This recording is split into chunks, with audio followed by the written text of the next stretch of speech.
स्वागत है। हम लोग अभी आए हुए हैं जसपुर के रानी का जो कि एक वाटरफॉल है। आप यहाँ से इसका सुंदर नज़ारा देख सकते हैं। कितना सुंदर ये है। पानी जो धीरे धीरे नीचे की ओर गिरते हुए नदी में तब्दील होते जा रहा है।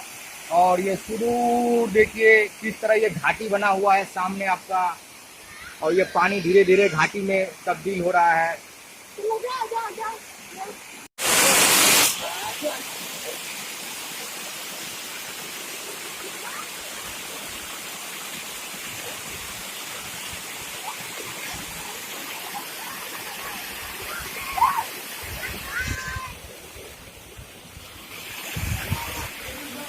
हाय फ्रेंड, मैं विजय कुमार आप लोगों के लिए नए नए वीडियोज़ लाता रहूँगा। इसके लिए आप लोग जो है हमारे चैनल को लाइक करें, सब्सक्राइब करें और बेल आइकन को प्रेस करें। तब तक के लिए हाँ, नमस्कार हो जाइए दोस्तों। चालू।